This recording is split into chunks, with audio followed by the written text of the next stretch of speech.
And good evening to you, Chief Meteorologist Tim Buckley with you. Of course, we have a lot to talk about. We are looking ahead toward the weekend with another winter weather event for us here in the Piedmont. And I got to tell you, it's looking like one of those events that we're going to be tracking.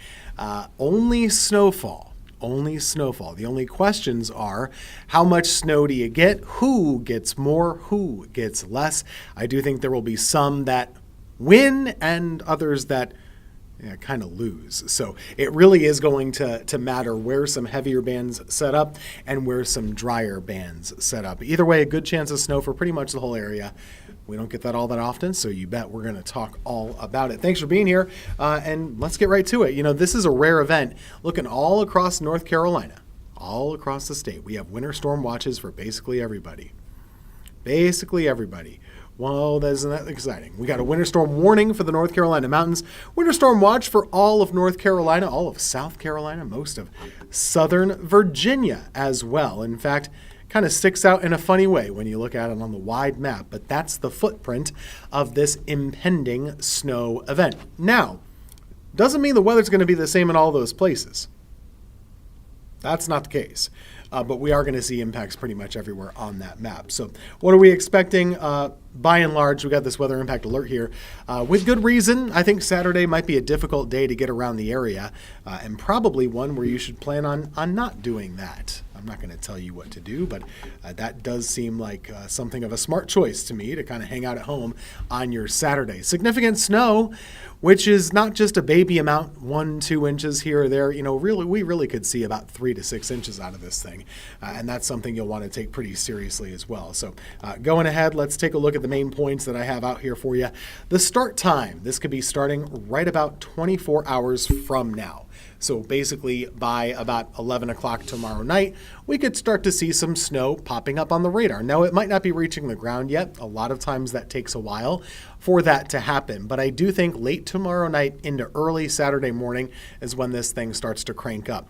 It should be ending about 24 hours after that. So it's about a one-day event. And of course, the impact is obvious. Several inches of dry, fluffy snow. Now, dry, fluffy is not something we say very often in North Carolina. Usually our snow is wet and heavy. This is dry and fluffy. That's quite a bit different. So the main impact from this, of course, is travel. And so what do we have on the roads? How often are these roads, how long are they going to stay bad? Those are kind of the impacts that I think will be lasting across our area. Right now, the storm system really hasn't taken shape yet. So if we look on the wider view, you're not really going to see it taking shape across the United States.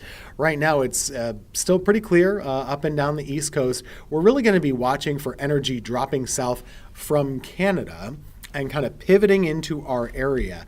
We've been talking about this over the course of the week about how big the jet stream is really positioned quite well to bring us winter weather in the Carolinas. So if you look at it this way, here comes that energy kind of sliding southward, pivoting just like this. That's the recipe that you need. To start to bring a winter weather system or a winter storm into our area. And this is a pretty good setup. It's a pretty good setup as we go into Saturday afternoon, and then going into Sunday, away it goes. Off it goes. So that's kind of why this would be happening. To show it to you in another way on just a surface map level, you'll be able to see where the low pressures and high pressures are forming. But if you're one of these weather watchers that kind of watches Carolina storms, this is more of a coastal track than an inland track. And typically for us, that means only snow and no mixing with sleet or freezing rain. And isn't that rare? And isn't that appreciated as well? So you're going to have low pressure moving offshore, kind of like this. So by Saturday morning, we're starting to find that energy is taking shape over the Atlantic, and we'll get some snow that develops on the back end of it. Now, the question, and pretty much all anybody wants to know, is, well, how much about in my backyard? That's what you want to know. And those are always the trickier things to answer, right? So by and large, right now, kind of as it stands, I have some thoughts about the system, and we can talk about this a little bit. My concerns overall, I'm not really worried about us getting snow. I'm pretty sure we're going to get snow. And that can be a big question sometimes, and it can be stressful. It could be stressful Saturday morning even. But I'm pretty sure we're going to get snow.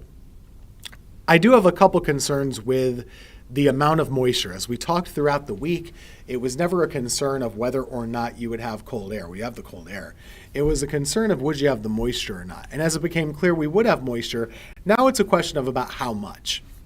And on some models, it looks more impressive than others. But one of the factors that I'm starting to notice, and whether we have long-range models, which forecast the whole globe, and then we have shorter range models that forecast just a smaller chunk of the Earth, or a lot of times just North America. And the trend that I'm seeing in a lot of these shorter range models is that they're emphasizing the impact that the dry air may have on the beginning of the system. And so that can do a couple of things. It can rob you of a couple of hours of snowfall at the beginning.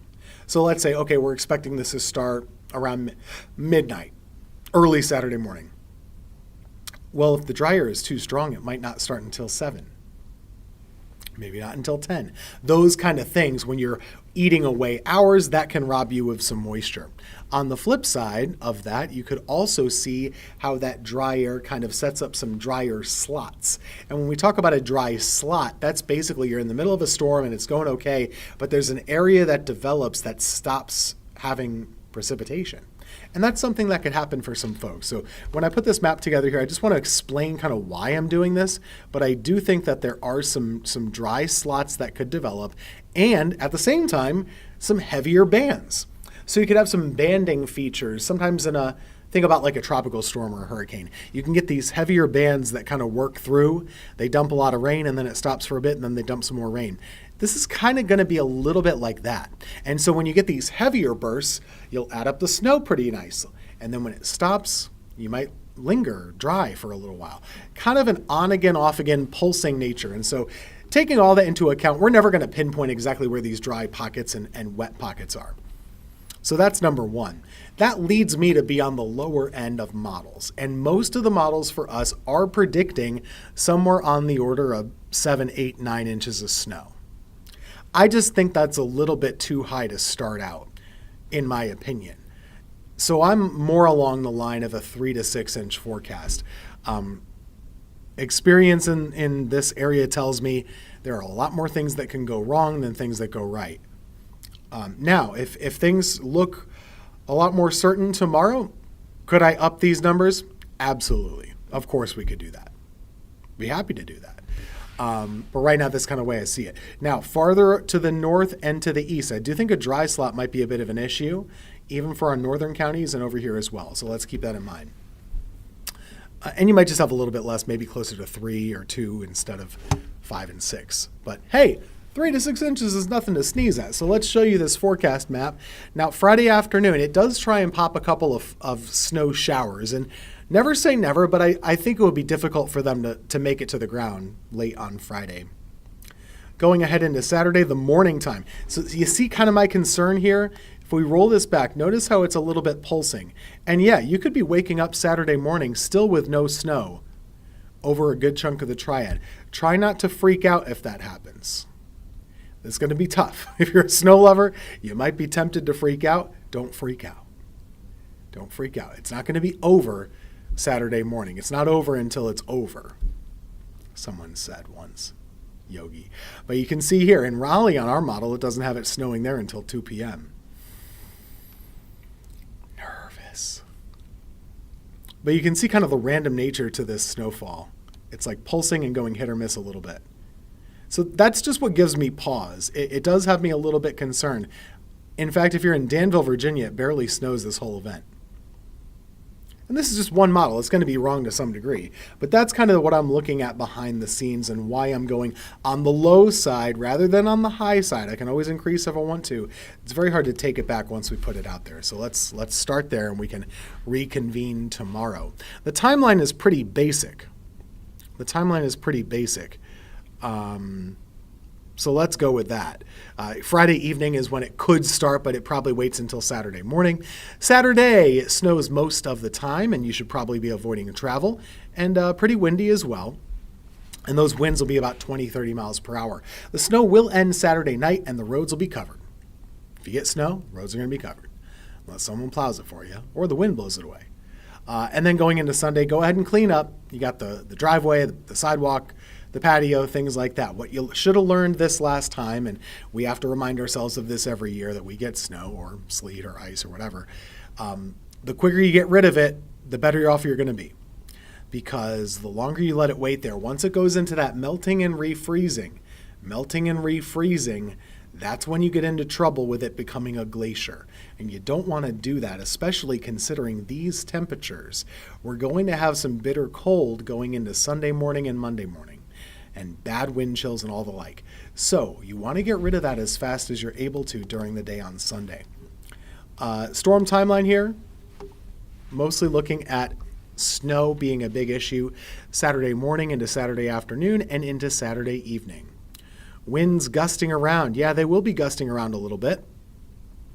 20 to 30 miles per hour. And then power outages, probably not a big deal, but dangerous travel, that's a concern and something that we'll have to contend with. We haven't done this in a while. We haven't had a 4-inch snowfall in Greensboro since 2018. So it's been a really long time. So if you're a snow lover, you've got a chance. Now, I will say, we talked about those heavier bands and we talked about those dry slots. If you get stuck in a dry slot, you could end up with less than 3 inches of snow. If you get in one of those heavier bands and it lasts a long time, you could end up with more than 6 inches of snow. My forecast is in the middle of that, 3 to 6. I think that's wise for most of the area. But just putting that out there for you, that those are kind of the range of possibilities. We did mention the winds. Here are those winds, gusting around 20 to 30 miles per hour. Not really until daytime on Saturday. And like I said, with that, you might get quite low visibility with some of the snow in the area. And it might blow a lot of your snow around on the ground as well. So to kind of recap it for you, what do we have to deal with? Well, we've got snow coming. It's coming on Saturday. Then we're following it up with bitter cold Sunday into Monday. You want to avoid that icy road travel. You don't want to be out there when this is going on. So avoid it if you can. Stay warm as best you can. You're going to need to do that. Very cold afterward with wind chills below 0, and you'll want to be dripping faucets and protecting your pipes and all of those things. So keep that in mind. That's what we have for you. Appreciate you counting on us for your weather information as always here from the Impact Center. I'm going to leave you with some live radar. Not much on it right now, but we'll be back for News 2 at 11 in a little bit.